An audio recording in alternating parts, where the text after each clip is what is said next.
Muy buenas tardes a todos. Eh, el motivo de esta transmisión en vivo, paralelamente en la página de Facebook y en la red social TikTok, es para poder conversar brevemente sobre ciertos aportes que, bueno, se han realizado para este proyecto de ley que tiene como objeto el registro de deudores de asistencia familiar, ¿no? En territorio boliviano, conforme a la ley 603. Eh, como les mencionaba, es un proyecto de ley que está todavía en proyección, está en una comisión, tengo entendido en este momento, en la Asamblea Legislativa. Y es precisamente, bueno, aprovecho para darle las gracias a la diputada Gabriela Ferrell por el tiempo que nos ha brindado y también a todo su equipo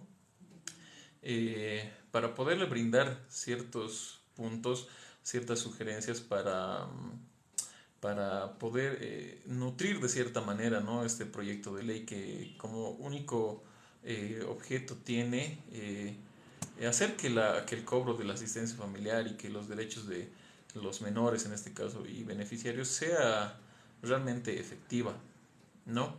En ese entendido es que, bueno, este proyecto de ley hasta el momento tiene 11 puntos para poder de cierta manera restringir ciertas actividades de quienes están obligados y quienes adeudan precisamente asistencia familiar, ¿no?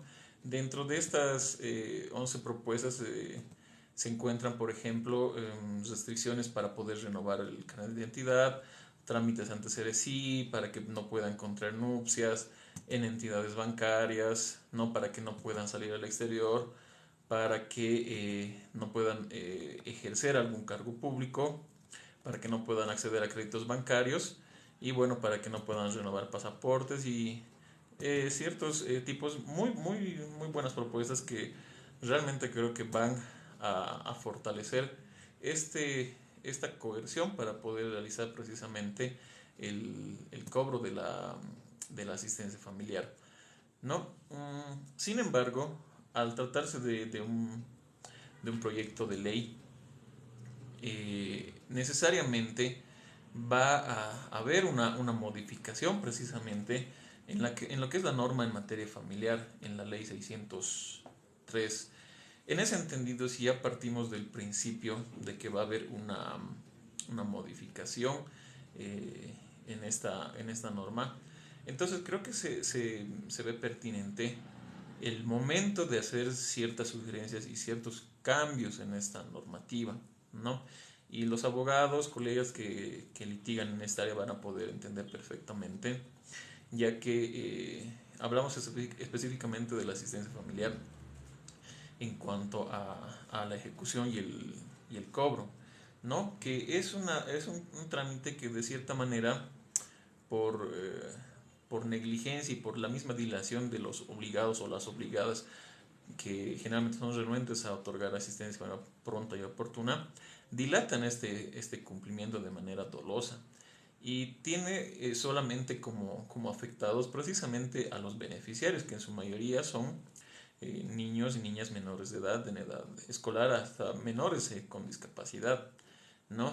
Entonces, eh, existen ciertos vacíos y también ciertos mecanismos que de cierta manera no hacen posible una justicia pronta y oportuna, ¿no? Pese a que dentro de lo que de manera general hablamos de la ley 603, es una norma muy excelente, sin embargo no es perfecta, pero se puede trabajar en ello.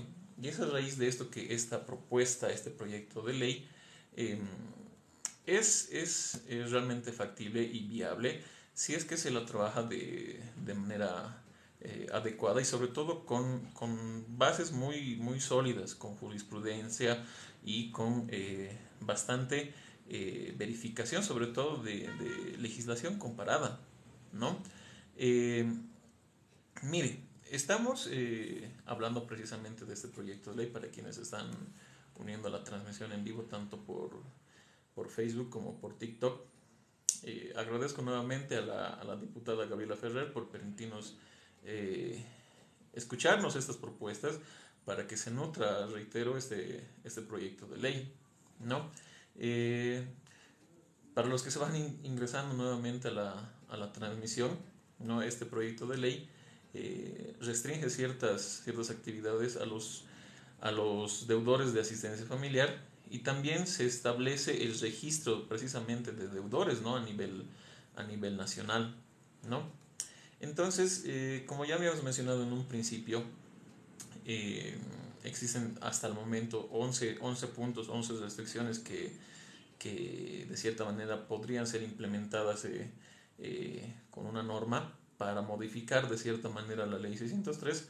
Entonces es que, miren, desde la práctica y por el conocimiento de causa, también podemos sugerir, que es lo que hicimos el día de hoy precisamente, ¿no?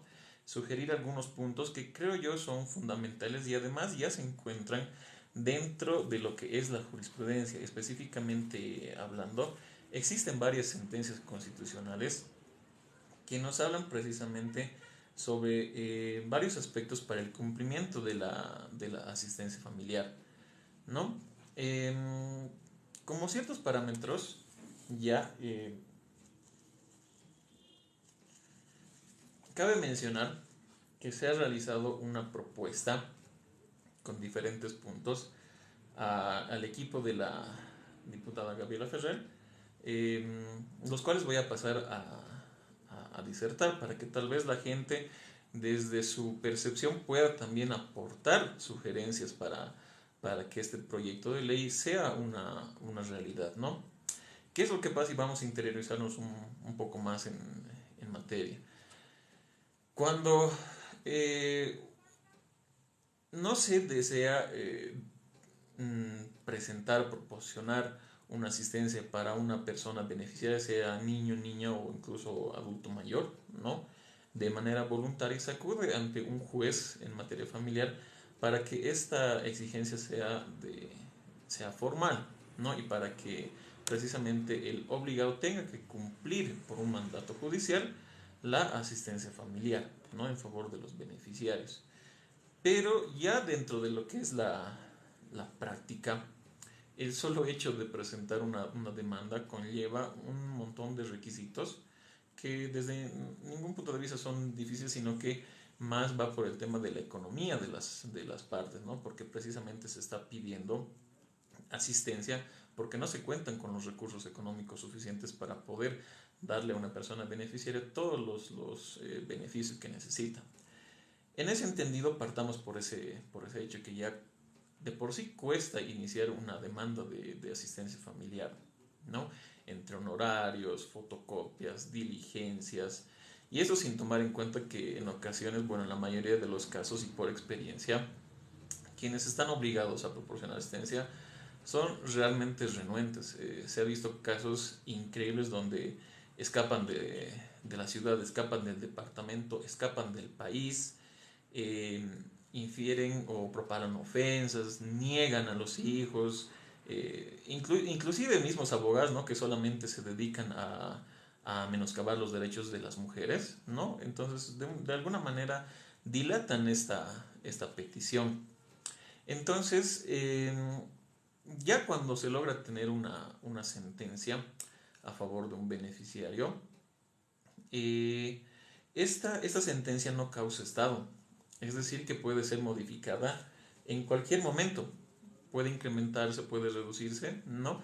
Y generalmente lo que buscan los demandados y obligados o las demandadas y obligadas es pagar el monto mínimo de asistencia, que actualmente está en el 20% del salario mínimo nacional y que son 472 bolivianos. Y hay que ser realistas. ¿Qué persona, mucho menos un menor de edad, que se encuentra tal vez en escasos 2 años, 3 años o en edad escolar o que inclusive tiene algún tipo de discapacidad, puede sobrevivir al mes con 472 bolivianos? Es algo irreal, ¿no? Y en ese entendido nuestros jueces se ven atados de pies y manos porque no tienen que regirse a lo que dice la norma, ¿no? Entonces, en ese entendido, ya como les digo, cuando se cuenta con una asistencia de asistencia familiar, hay que esperar también a que el demandado o la demandada cumplan cada mes a cabalidad con el pago de la asistencia familiar. Existen padres, sí, muy responsables, eh, que sí están, bueno, aunque no tengan las posibilidades, hacen todos los esfuerzos para poder cancelar puntualmente la asistencia, sea en dinero, sea en especie, ¿no? Y eso es algo rectal, pero lamentablemente son muy pocos en el territorio nacional. De hecho, las estadísticas que maneja la diputada y el equipo que cuenta es que de 8 casos, de 10 casos, perdón, de asistencia familiar, solo 2 son los beneficiarios que reciben de manera puntual o por lo menos de manera continua la asistencia familiar. Los demás 8 son renuentes, es decir, que no les interesa el cumplimiento de la asistencia familiar. Y entonces estamos hablando de un 80% de beneficiarios que no recibe de manera oportuna la asistencia familiar. Y eso no solamente se constituye en un grave atentado a la vida de los menores, sino que también se constituye en violencia económica, ¿no? Entonces ya estamos andando lo que es paso a paso la asistencia familiar, y estamos en este momento lo que es el cobro y la ejecución precisamente de la asistencia familiar. Y es aquí donde nuevamente la parte peticionante tiene que erogar gastos, tiene que pedir, buscar al sujeto o a la persona que está obligada a otorgar la asistencia para que cumpla, porque voluntariamente no lo ha hecho. Entonces la juez o el juez le tiene que ordenar, caso contrario se tiene que emitir mandamiento de apremio. Y pese a eso, inclusive pese a existir mandamientos de apremio, existen los negligentes y las negligentes que se niegan a otorgar asistencia familiar en favor de los beneficiarios. Y esto solamente va en detrimento y en desventaja de los menores, de los hijos, ¿no? Como si estos pidieran venir al mundo, cuando es responsabilidad netamente de los progenitores estar y velar por el cuidado de los menores precisamente. Es ahí donde se enfoca este proyecto de ley y estas sugerencias que, bueno, el suscrito lo ha realizado el día de hoy, ¿no? En la Asamblea Legislativa. Como les mencionaba, bueno, a quienes están uniendo al live, es sobre el proyecto de ley del registro de deudores en asistencia familiar a nivel nacional. Entonces, ¿qué es lo que se propuso además de los 11 puntos que cuenta con este proyecto de ley? ¿No? Vamos a responder las preguntas que están en el TikTok y en el Facebook. Solo pido un poquito de minutos para poder desglosar estas propuestas y así este proyecto de ley pueda tener un poco más de apoyo y se pueda hacer una realidad.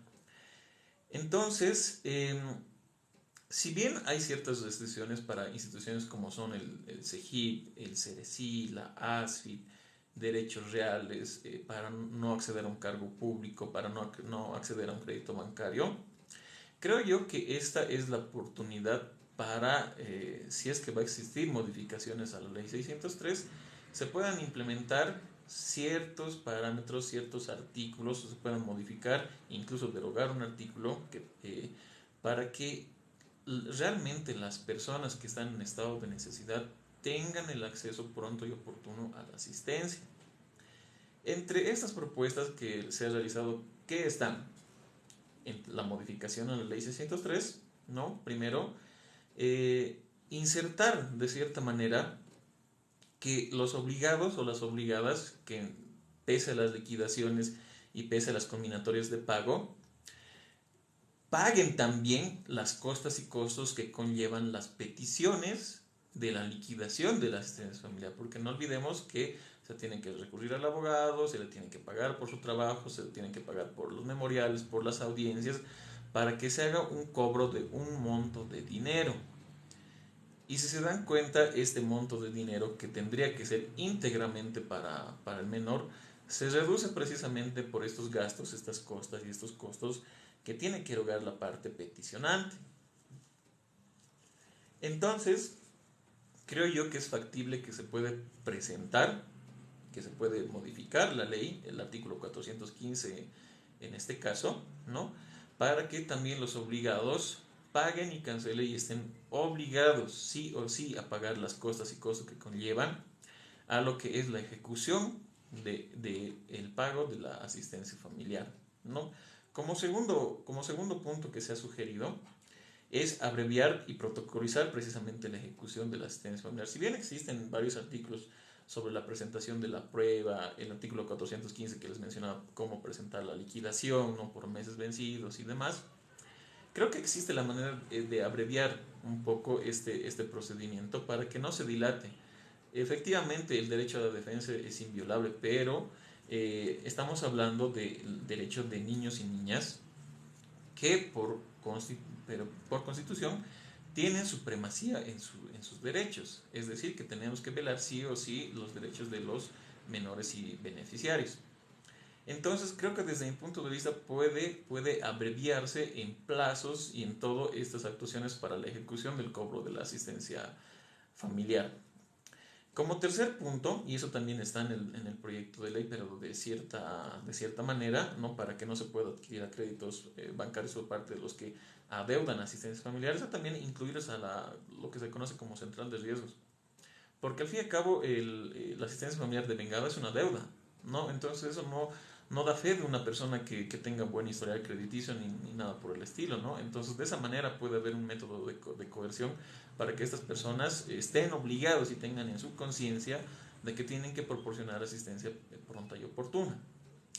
Como cuarto punto, y este es un punto para mí fundamental, porque lo mencionaba hace un momento, el artículo que habla precisamente del monto mínimo de la asistencia familiar, por norma se establece el 20% del salario mínimo nacional, que actualmente son 472 bolivianos, y les mencionaba en un principio, ¿qué persona, sea mayor, sea menor, actualmente eh, y en nuestra realidad puede vivir al mes con 472 bolivianos? Hay que ser realistas, totalmente realistas. Para mí este artículo es totalmente inconstitucional. ¿Por qué razón? Porque solamente beneficia a los que son renuentes a otorgar asistencia, porque indican siempre, no tengo trabajo, solo estudio, dependo de mis padres. He escuchado inclusive que hasta los hijos deberían adecuarse a la realidad de los padres, cuando es totalmente al contrario, los padres son los que deciden tener hijos y es en base a sus condiciones que deben pensar primero para tener hijos, que si tienen o no las condiciones adecuadas, puesto que el niño no decide venir al mundo, es una decisión netamente de los progenitores. Entonces, para mí, este artículo no solamente ata de pies y manos a los jueces, sino que para mí es inconstitucional. Y este proyecto de ley debería incluir precisamente la derogación de este artículo. ¿Por qué? Porque también hay sentencias constitucionales. Yo, por ejemplo, en mis casos manejo varias sentencias constitucionales que hablan sobre la colisión de derechos entre los derechos de un menor y un obligado, sobre las obligaciones que tiene precisamente un demandado para asistencia familiar, que tiene que hacer todos los esfuerzos necesarios para cubrir los gastos de la asistencia familiar de los beneficiarios, sean estos superiores inclusive a los ingresos del obligado, porque de cierta manera ya el Tribunal Constitucional ya se ha pronunciado al respecto.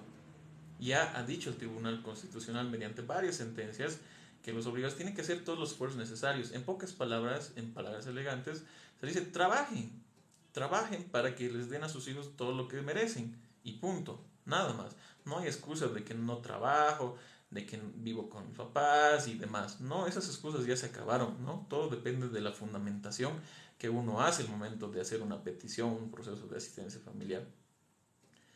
También como quinto punto, y esto a mí me parece un punto muy importante, es que sí o sí se debe hacer o crear una unidad especializada dentro de lo que es la institución policial para la ejecución de los mandamientos de apremio en materia familiar.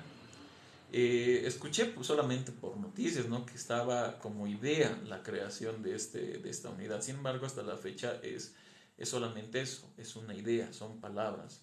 Sin embargo, si bien existe jurisprudencia que incluso habla de que una ejecución de mandamiento de apremio puede realizarse por una persona particular, no es menos cierto que las personas más adecuadas, los funcionarios o servidores más adecuados para ejecutar un mandamiento son los policías, ¿no? Sin embargo, de cierta manera, por la excesiva carga también que cuentan los policías, su trabajo, es que se hace muy complicado que pueda abastecerse y que pueda coordinarse de manera correcta una ejecución de un mandamiento de apremio. En ese entendido, debería, desde nuestro punto de vista, crearse una unidad especializada dentro de lo que es la Policía Nacional, a nivel nacional, por departamentos y por ciudades, para que dentro de las respectivas jurisdicciones pueda esta unidad encargarse de la ejecución del mandamiento de apremio en caso de asistencia familiar devengada. Para mí ha sido uno de los puntos más importantes que se ha propuesto al equipo de la diputada, que nos ha abierto las puertas el día de hoy y que esperemos se tome en cuenta por, por todos los asambleístas para que esto sea una realidad, ¿no? Otro punto también que es muy, muy importante, y que lo hemos mencionado con jurisprudencia al equipo de la diputada, de la honorable diputada Gabriela Ferrer, y que se ha entendido a la perfección qué es lo que pasa en materia de gastos extraordinarios. ¿Qué son los gastos extraordinarios? En un proceso de asistencia familiar, los gastos extraordinarios son aquellos precisamente, como lo menciona la misma palabra, ¿no? Gastos extraordinarios que se presentan por situaciones sobrevinientes, es decir, por ejemplo, un accidente, una enfermedad, ¿no? Que se haya presentado de manera inesperada y que se tenga que cubrir por parte de los dos progenitores. En este caso, la norma nos establece que ambos progenitores están en sus posibilidades al 50% para cubrir estos gastos extraordinarios, que generalmente se presentan en todo tipo de procesos de asistencia familiar. ¿Qué es lo que pasa? Que la ley 603, y este es un vacío legal, no establece textualmente una emisión de un mandamiento de apremio por los gastos extraordinarios.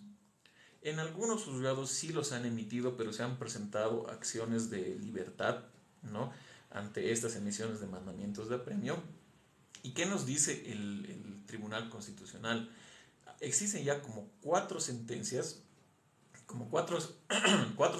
constitucionales que ya han conminado a la Asamblea Legislativa Plurinacional y les han mencionado en mis palabras, en palabras coloquiales: señores de la Asamblea, ustedes tienen que modificar la ley 603 por este vacío en cuanto a los gastos extraordinarios, toda vez que la asistencia familiar es de pronto y oportuno suministro.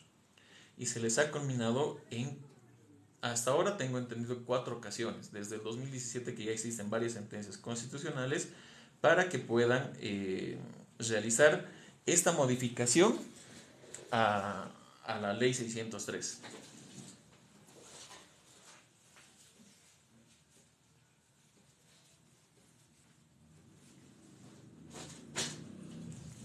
Perdón, volvemos a retomar el punto. Nos quedamos en lo que es los gastos extraordinarios y el vacío jurídico que existe en cuanto al un mandamiento de apremio en caso precisamente de presentarse gastos extraordinarios. Les reitero que existen ya sentencias constitucionales y las hemos hecho conocer el día de hoy, ¿no? Precisamente porque esa es una conminatoria que el Tribunal Constitucional le hace a la Asamblea Legislativa Plurinacional. Es decir, que ya desde el 2017, inclusive espero que antes, ya debería existir una modificación a la ley 603, ¿no? No solamente por este punto de los gastos extraordinarios, sino por otros más. En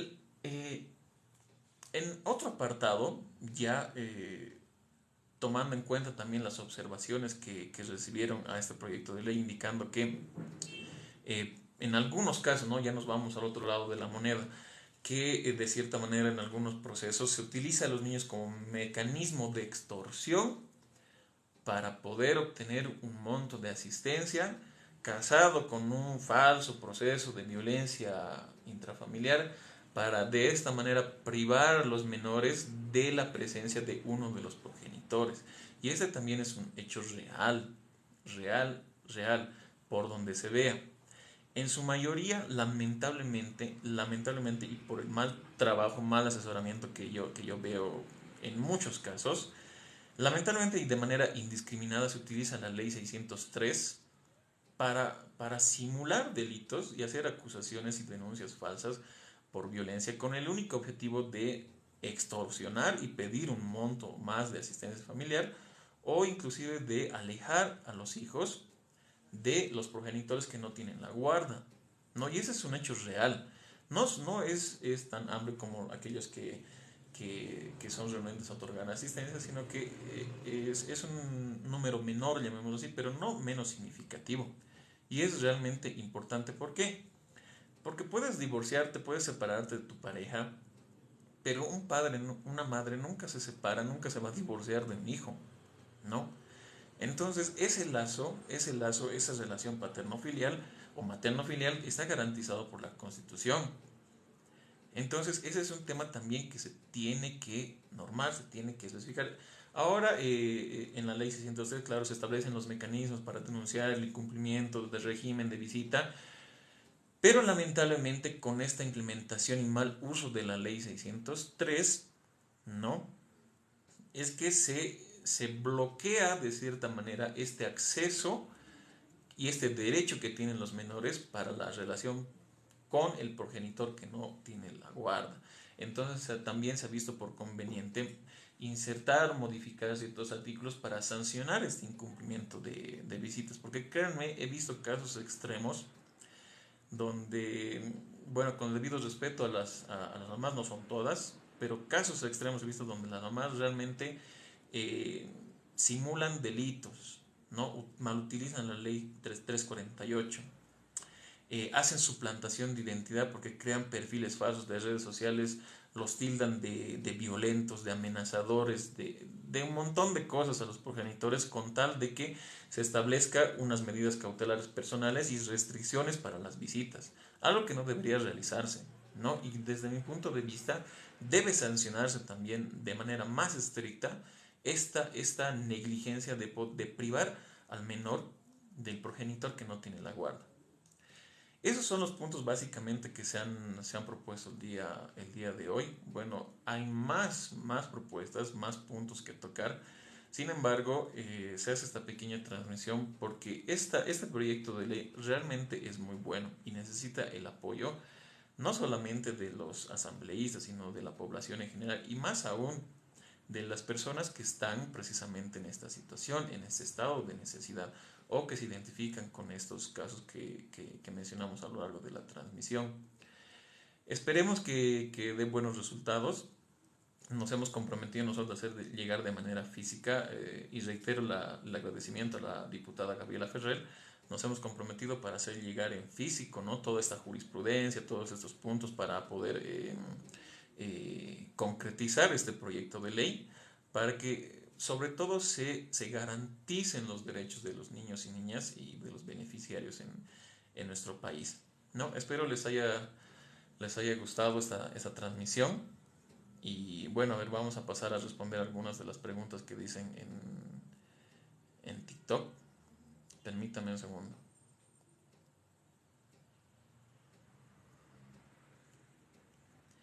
Dice, disculpe doctor, ¿qué puedo hacer para cobrarle a mi ex? Huyó a Argentina y teniendo orden de aprehensión, ¿ya? Básicamente, bueno, hay varios mecanismos de coerción para que pueda ejecutarse, ¿no? Está también el congelamiento de cuentas, ver si tiene bienes, sean muebles o inmuebles, para hacer la anotación preventiva, ¿no? Inclusive, y esto se los manejo más como estrategia, cuando estas personas generalmente huyen, ¿no? Uno, están cometiendo violencia económica, ya están omitiendo el pago de la asistencia familiar, que ya es un delito precisamente contra los deberes de la asistencia familiar. Y además no olvidemos que dentro de la ley 603 se establece quiénes son los obligados a pagar asistencia familiar. En este caso podrías demandar inclusive a la familia ampliada del sujeto para que estos se hagan cargo de la asistencia familiar, ¿no?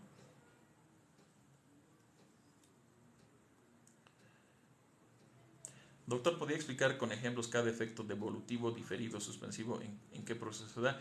Eso es en materia de recursos, ¿no? En cualquier proceso, en materia familiar, materia civil, cuando se presenta una apelación a alguna determinación judicial, ¿no? Esta generalmente se pronuncia en algún efecto para que en salas se determine, bueno, si es que se va a confirmar o no esta primera disposición del juez, ¿no?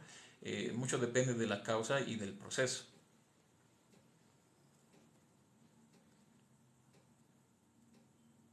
El padre de mi hija se escapó a Argentina y mi hija ya tiene 22 años. Recordemos que la asistencia es hasta los 25 años siempre y cuando se acredite los estudios, ¿no? Y como les digo, nuevamente puede demandarse la asistencia familiar a la familia ampliada.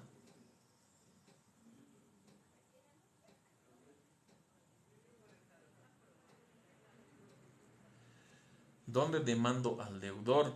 Estamos hablando de asistencia familiar, en ese entendido se puede demandar en el domicilio donde reside precisamente el beneficiario o la madre o padre que tiene a cargo la guarda. A mí me debe 16 años de pensión y solo pasaba 300 bolivianos. Pues tiene que hacerse un reajuste, un saneamiento procesal para hacer efectivo el cobro de la asistencia familiar. En este caso, ese dinero no se pierde, sino simplemente tiene que hacerse una ejecución.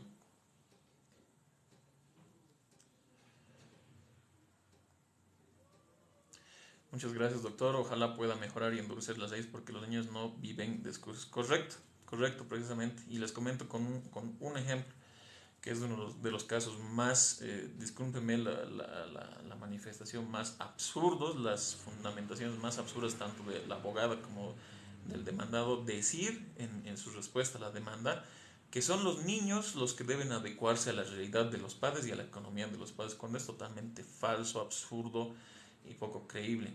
Un niño no pide venir al mundo, es decisión de dos personas, ¿no? Y bueno, si no lo aceptas, hazte la vasectomía. Fácil y sencillo. ¿No quieres tener hijos? Hazte la vasectomía. ¿De dónde eres? Soy de La Paz, Bolivia.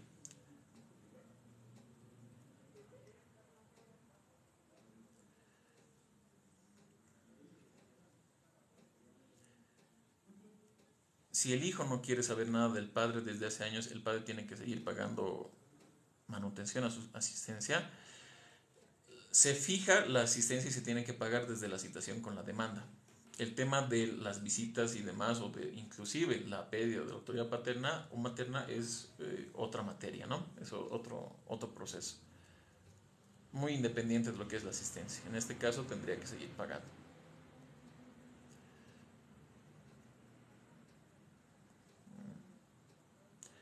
Extradición, me hablas, debe ser más rígido el tema de asistencia familiar. Yo pienso, bueno, en esta pregunta se debería ser más rígidos en el tema de asistencia familiar.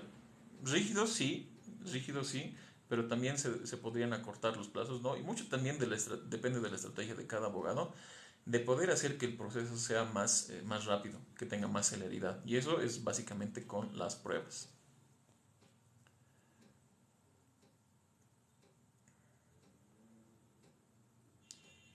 Bueno, no tenemos más preguntas, entonces esperemos les haya servido esta información. Esperemos que se concretice este proyecto de ley. Saludos cordiales a todos.